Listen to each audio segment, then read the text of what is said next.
I want to begin by clarifying something I said yesterday about quarantine periods for household contacts of variant cases. A quarantine period for any close contact is 14 days after the last exposure to an infectious case. This has not changed for contacts of variants of concern. What has changed and what is different is how effective home isolation is.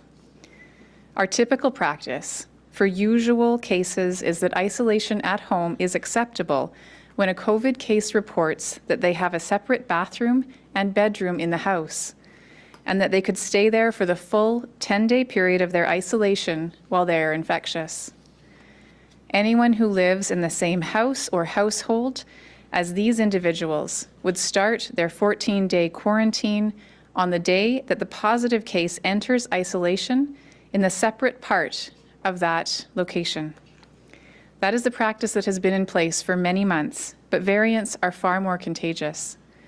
As a result, we believe that the chances of this home isolation of cases in being effective is lower.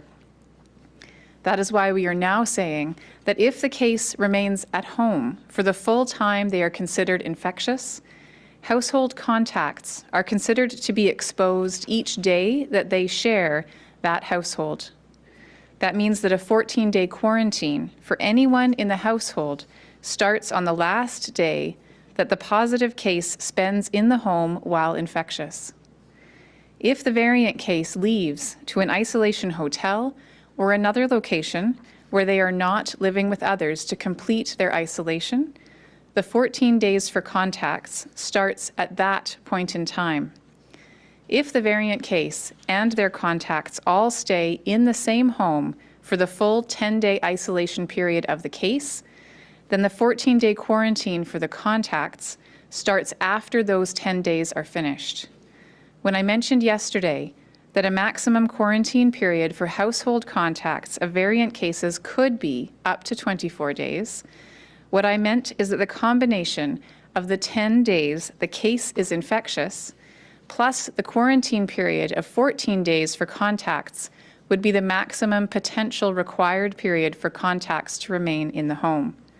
I am sorry for any confusion this may have caused. We are updating our website and will be creating new materials to help assist anyone who has questions about this current policy.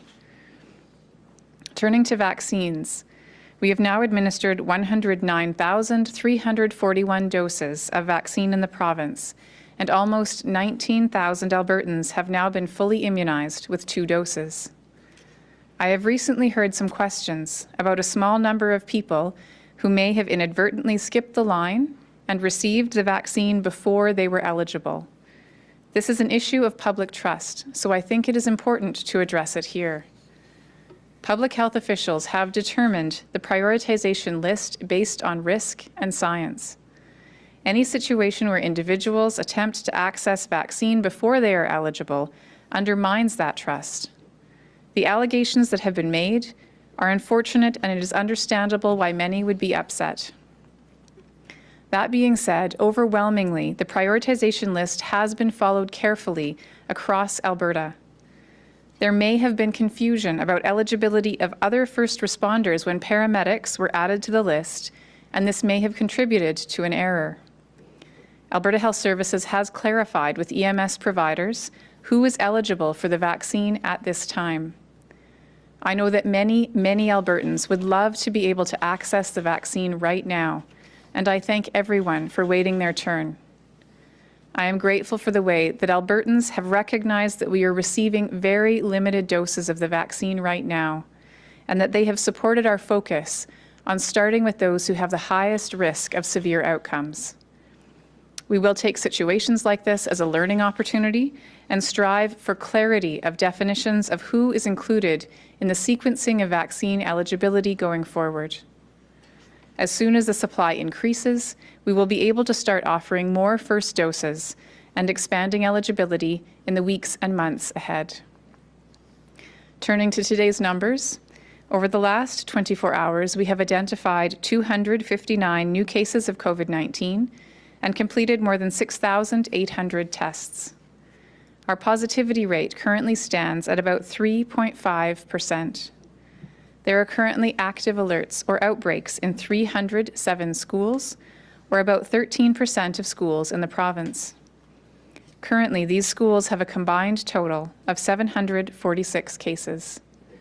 Overall, our school-aged new daily case numbers are about at the level they were at in October, and they continue to trend downwards. There are 539 people in hospital, including 94 in the ICU. Sadly, I must announce that 11 new deaths were reported to Alberta Health in the last 24 hours. I know the pandemic makes it difficult to grieve and come together like we are used to doing, but there are safe ways to get the support you need to help you through this challenging time. I encourage anyone grieving a loved one to reach out for help if they need it. With respect to Alberta cases of variants of concern, I know that many have questions about the variant cases identified as linked to a daycare yesterday. Health officials continue to reach out to all families and staff affected by this outbreak to ensure that everyone has the supports they need to isolate or quarantine safely. We will release the zone name once this notification has been completed. Today, I would like to talk briefly about the path forward that we are taking in this province.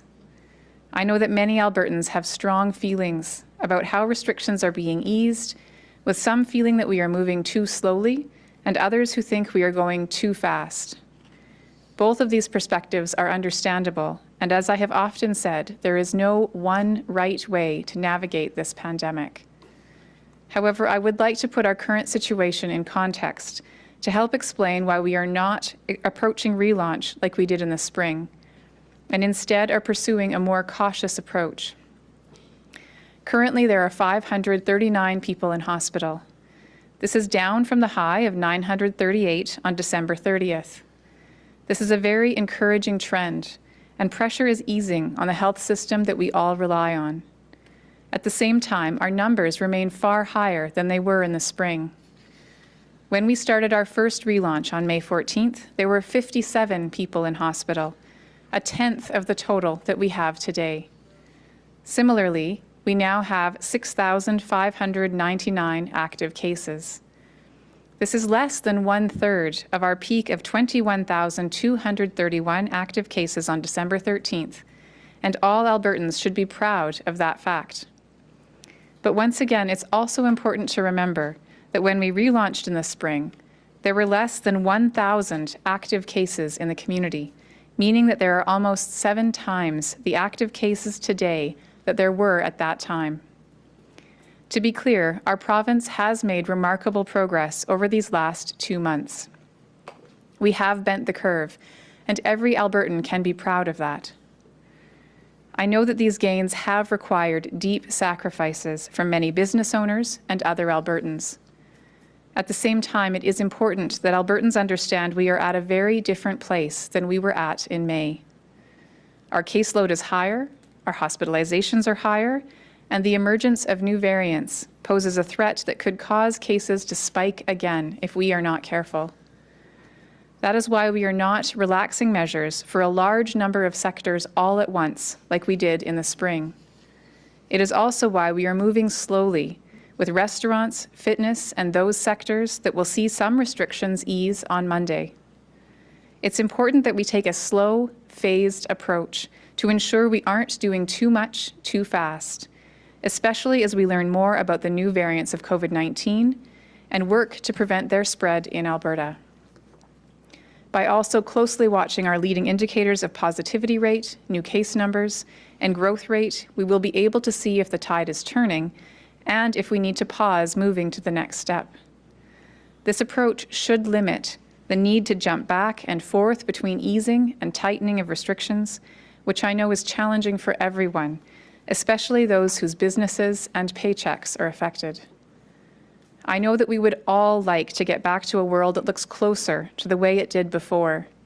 We all want businesses, sports teams, and cultural activities open and available for everyone to enjoy.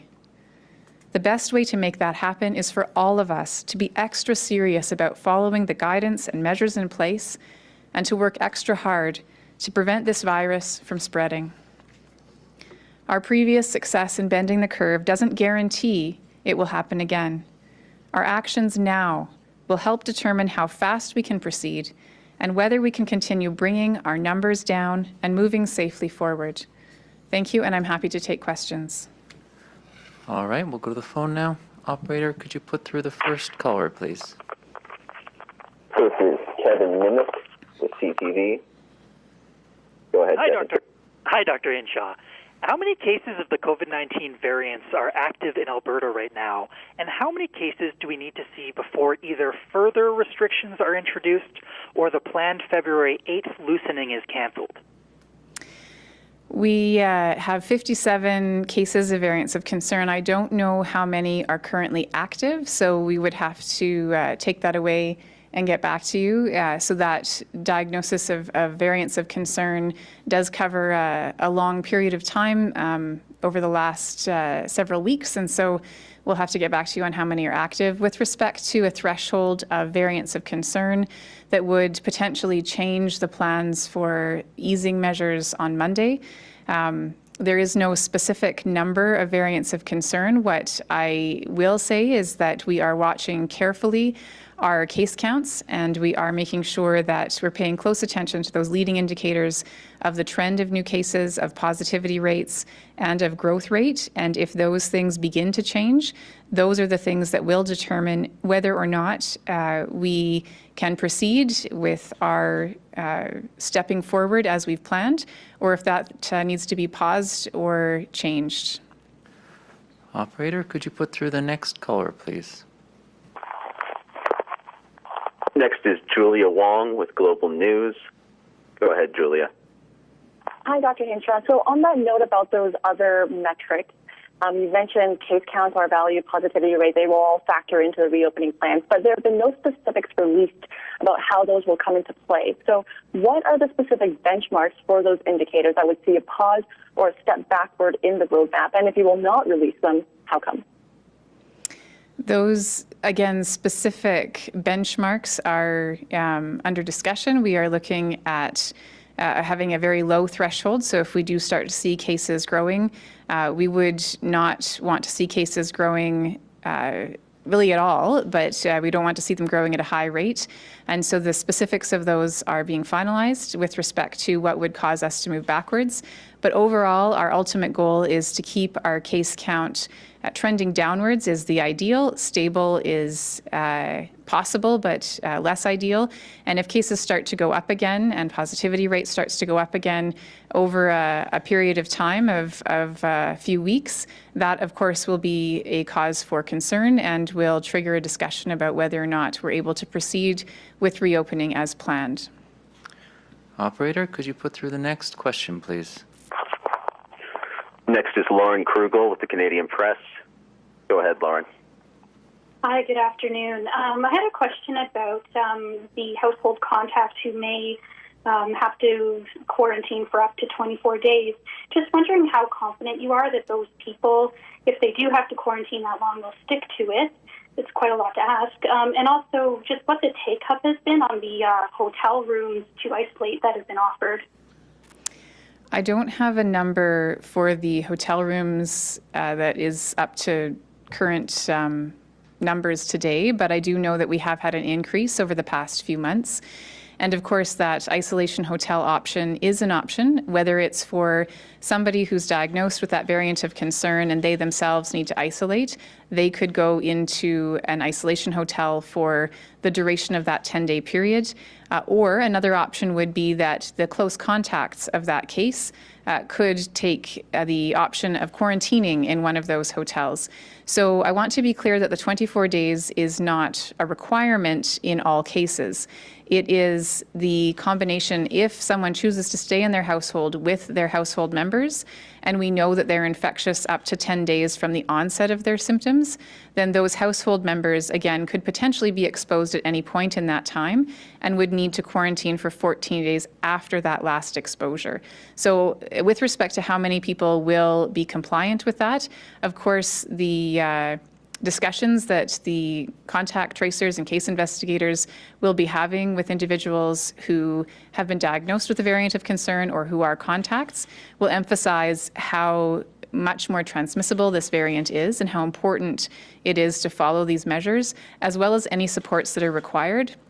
So we want to make sure that people do have that option of going into, again, an isolation or quarantine hotel if they are not able to safely separate from their household again, because we have seen how much more infectious these variants are.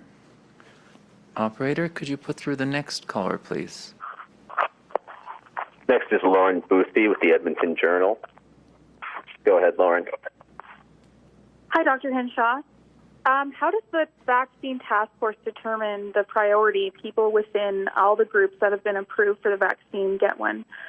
So apart from the fire chiefs in St. Albert that appear to have jumped a queue and got the vaccine, I've heard of other cases where nurses who are retired or on maternity leave or like who expect to be gone for 6 months or longer, hospital administrators who do not have direct patient contact are getting the vaccine. This seems to be against at least what has been said publicly about who's going to be getting it and why, and that being because of their direct contact with people who could have COVID-19. So is AHS making sure that the people who are getting the vaccine do have direct patient contact? How do you do that? And if not, are administrators who are in offices getting vaccines before seniors and other vulnerable groups in Alberta?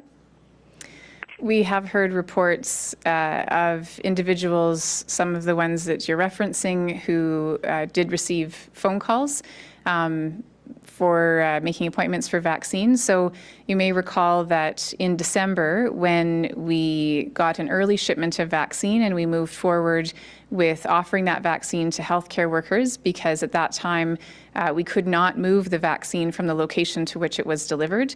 The way that we operationalized that was that Alberta Health Services contacted the managers of intensive care units and those who were listed as respiratory therapists and got lists of all of the people who worked in those units. And then those lists were used to make phone calls to those individuals to let them know that they were eligible for a vaccine. So there may have been times where there was a list of those who worked in a particular intensive care unit.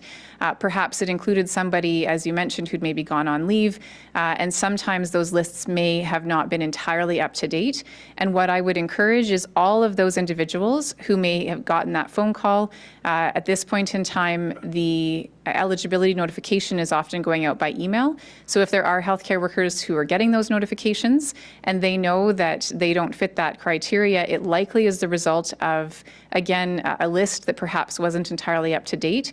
And so I would encourage those individuals to let AHS know that actually there was an error and they're not in that eligible category, so that that vaccine can go to one of those individuals who does provide that frontline care. So again, that is not a deliberate choice in terms of adding people to the list who were not a part of the criteria, but was a result, again, of trying to reach out to many thousands of people in a very quick way. And unfortunately, in some cases, those lists were not entirely up to date, and there may have been some people on those lists who, for various reasons, had moved on, and there may be people who were not on those lists who needed to be. And we're working with Alberta Health Services to make sure that processes are put in place to fix that. But ultimately, again, it is a challenge when we're trying to move very quickly and trying to contact large numbers of people in a very short time period. All right, we've got time for 3 more questions. Operator, could you put through the next caller, please? Next is Aaron Collins with CBC National. Go ahead, Aaron. Hey, Dr. Hinshaw. Thanks very much for taking my question. This is sort of a follow-up to an earlier question, and thanks very much for clarifying the new restrictions for folks that are in home contacts for those people with the variants.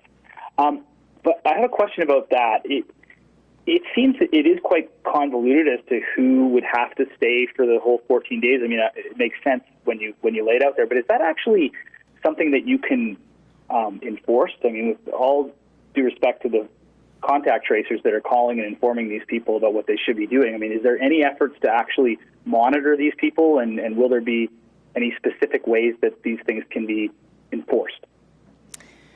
With all of our measures, we are grateful for the participation of Albertans in keeping rates down. If we had to enforce every single one of our measures every single day, we would not be able to keep our communities safe. And so the vast majority of Albertans who are contacted are willing to keep their communities safe. They're willing to do the right thing and make the right decisions. For those situations where it is difficult for someone, if they don't have the resources, we have specific groups of the contact tracing team who are able to provide information in different languages, who have different backgrounds, who may be able to help people who perhaps need a bit of additional information to understand what options are available to them, what supports are available to them. And when it comes down to that last piece of enforcement, where we are seeing in very, very rare cases egregious violations where people are not following the requirements, in those very rare cases, then it is possible to take enforcement action. But those are rare and isolated cases, and the vast majority of Albertans are keeping their communities safe. They're doing the right thing. And what we're doing is working to make sure that they have the information about the increased risk that this variant poses and why in-home isolation for someone who's infectious is not considered adequate because of the transmission that we have seen. Operator, could you put through the second last question, please? Next question is Jesse Wisner, Global TV. Go ahead, Jesse. Hi, Dr. Hinshaw. Thanks for taking my question. Yesterday, you tightened rules around quarantine for household contacts of those who are positive for the variant. Infectious disease specialists say that indicates that a high level of concern. You've alluded to additional measures you were looking at with the variants. So what specifically are you looking at, and where could they be enacted, like in schools or workplaces? So the one measure that I discussed yesterday was, of course, the fact that in-home isolation with multiple people living in the same household is no longer, again, considered adequate protection against transmission. And that's one thing that we have made that change. In addition, we have, as I mentioned, required any close contacts in any situation of a variant of concern to have 2 tests in their quarantine period. So we are requesting people who perhaps have had an initial test. Often what happens is someone who's a close contact will know that they're a contact of a COVID case and may have already gone for a test when they've first been notified. It does take a little bit of extra time to do the variant testing, and so we're now phoning back all of those cases and contacts who had previously been notified to give them that additional information that the person who has the infection, that it is a variant of concern, and what additional measures they need to take. And for those who are contacts, again, to have that double testing and to be sure that they are aware that they have been in contact with this more infectious strain. In addition, as I mentioned, we are looking whether or not there are other measures that need to be put into place. We're having discussions across the country with other provincial and territorial public health leaders to determine what we may need to do nationally. And so, again, final determination on some of those pieces has not yet been made, but we are looking to see whether or not other pieces need to be put in place to protect against spread of these variants. Operator, could you put through the final question, please? Final question is Audrey Naveau with Radio Canada. Go ahead, Audrey. Hi, Dr. Hinshaw. I would like to know if the province is considering starting to test asymptomatic people again to discover more variants. We spoke to an expert who told us that this might be a good way to control finding these new variants on top of the sequencing that you're already doing every day and every week. We are, as I mentioned yesterday, looking at rapid testing in irregular screening programs in some locations that have high risk of transmission.